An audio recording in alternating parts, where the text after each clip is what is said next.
So, Jeff, do you got any insight on these Eagles Steelers for us? Well, last week, really the only healthy wide receiver available was Greg Ward. Looks like they're going to be getting Djax back, possibly, unless he has a hamstring setback, which is 99% likely. J-Jaw is going to play, probably get half a catch. And, that's still kind of it. So I'm curious if they get Hakeem Butler involved more. Hakeem Butler is an interesting one for me, and I'll kind of move on to my take here. I want to see if Hakeem Butler can overtake Ricard Rodgers as the tight end 2 for the Philadelphia Eagles. That's what I want to see, because I don't think Rodgers is very good, and Hakeem Butler is definitely not a wide receiver. They said they signed themselves a tight end in Hakeem Butler, and if that's where they want to keep Hakeem Butler at tight end, if he can slide into that tight end 2 role and pass Rodgers, that's something I want to watch. I want to see how that develops and see what happens there, because I'm not a big fan of Raquel Rodgers, or I've never been a big fan of Rodgers, but there is a desperate need for pass catchers in the city of brotherly love. Mike, I seen you shaking your head at me. Oh, it's funny. I actually the only time I've lost followers on Twitter was I made a Hakeem Butler joke. I lost like 12 followers in 8 minutes. It was fucking hilarious. But I'll tell you what, if you ever question why your kids believe in Santa Claus, it's the same people that believe in fucking Hakeem Butler. People anointed him as the 101 pre combine, and all of a sudden he dropped to the whatever was it, 5th round, 4th round, and everyone's like, well, what happened to Hakeem Butler? And literally, Josh Rosen gave Hakeem Butler like any bit of news, and you fuckers grab onto that shit like gold. Like you have something going for you. They transitioned into a tight end because he sucks at wide receiver. And he's behind 2 very good tight ends. Once Goddard comes back from what's a hairline fracture in his ankle, he will once again be on the open market. And then some team who has no idea what they're doing, let's say the Jets, for example, will sign him as their tight end too. And you guys will pop up on Twitter again, just like you do, like fucking, what do they call prairie dogs? You guys will pop up and Becky Hakeem Butler signed again, and we'll all get excited. Yeah, Linda, there's no Santa Claus, sorry. But yeah, that's what Hakeem Butler is a bad football player who got signed to a team who is legitimately looking at him as a 2 to 3 week option. And the reason why he signed is because no one else wanted him. He's just not good at football, and you guys can spend your fab or your waiver priority all you want. And I'm out, and I just lost probably 17 more followers by making that statement, but I don't care. The guy sucks at football. So there's where we are. Okay, he said 17. I'm going to back this up a little bit. So I'm with you about 50% of what you said. I don't think he's terrible at football. I definitely think he's a terrible wide receiver. When I was doing my scouting and my breaking down of him, for me, he was always a tight end. Everything about him. He didn't have the speed. He had the size. He had the length.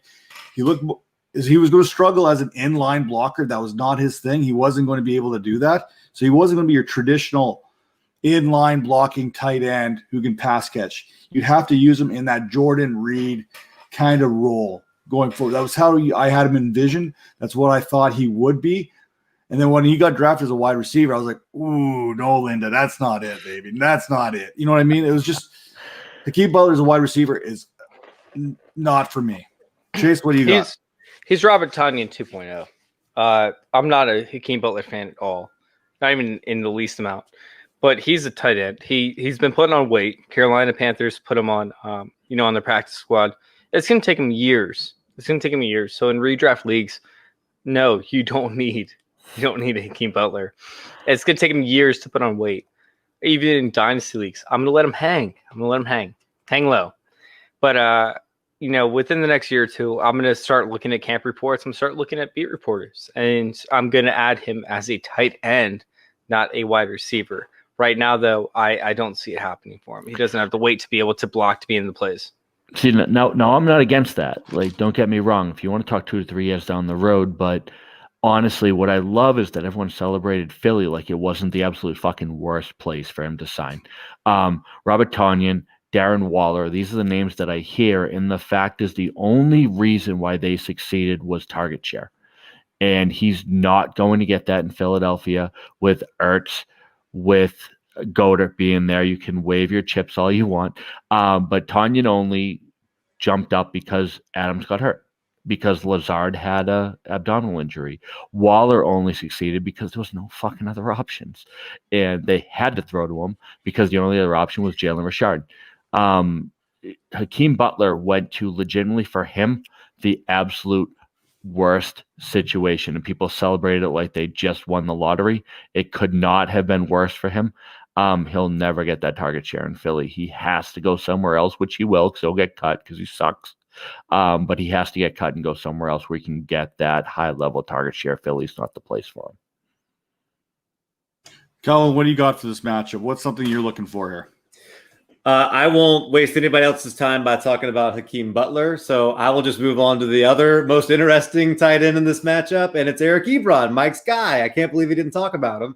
But Eric Ebron, he rolled the dice. He gets the prime matchup against tight ends this season, and it's been the Philadelphia Eagles, outside of a really disappointing Drew Sample week where T. Higgins really kind of filled in that role. But Eric Ebron, Ben Roethlisberger is very good. When he's healthy, he's going to find his tight end. He's going to throw a lot. I think it's definitely somebody that I'm interested in. Also, how bad do you feel for Carson Wentz? Look, we've all been there where you're just in desperate need of a slump buster, and they're just he turns the schedule over, and it's the Pittsburgh Steelers that are on the schedule for him. That is a terrible draw for him. And look, I'm hoping Jalen Hurts comes in, but not this game, not the Steelers. What do you mean by slump buster over there? Oh, No, Carson Wentz is You've in made desperate slump need of buster a that couple slump buster. times. Don't lie, Chase. What do you mean by slump buster? I'm just curious. Calvin knows I love that call. I fucking love Ebron. 5 touchdowns other than Chase's call on Drew Sample that 1 week. Giving up 5 TDs to tight ends. Love Ebron this game. Smash play. Slump Easy buster lineup. tight ends. I'm legitimately concerned who's going to cover who for the Eagles. You got Deontay Johnson, James Washington, and you've got Juju Smith-Schuster out there. You got Eric Ebron out there. The Eagles secondary has never been that good. Their linebackers, Alex Singleton, is he going to cover Ebron? Are they going to let Jalen Mills cover Ebron? Like, come on, it could get ugly. It could get quick, and yeah, man. Carson Wentz needs a little bit of love. I think he's had like 7 interceptions already. He's got 6 touchdowns, but I think 3 were from the rushing variety. Like, he's got no weapons to throw to. It's been painful to watch. When Greg Ward is your man, I don't know if there's a worse group. And the worst part, the thing that gets me more than anything, I know we're spending more time on the Eagles than I wanted to, is the lack of use of Miles Sanders in the passing game for the Eagles. You've got your best pass catcher on your team. You can't, because he doesn't have time right now. Half his offensive line's been out all season. They just lost another guy. Over his head. He's probably scared. He's like PST or whatever you want to call it right now. He's been running with half a line all season. Lane Johnson, their best lineman, has got a bad ankle, so he's not even 100%. So really, they've only got 1 starting lineman coming into the season that's healthy. Like it's bad all the way around there for the Eagles. I have yet to watch one Eagles game where I haven't seen at least 2 offensive linemen leave and walk to the locker room and be replaced mid-game. Every single game. Oh, absolutely. It's painful to watch. It really is. And I do believe in Carson Wentz. I think he's a fantastic quarterback, but this is not the year. Like, I literally dropped him in 1 league. I just picked up Justin Herbert just as a bye-week replacement for Matt Stafford because I waited on quarterback.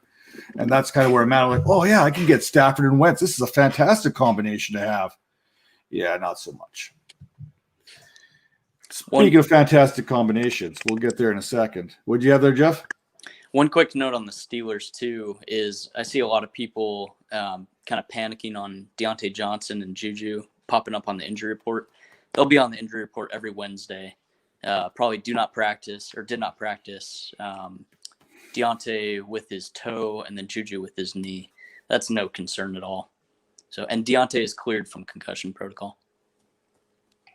Excellent. That's good news to hear. Speaking of great combinations,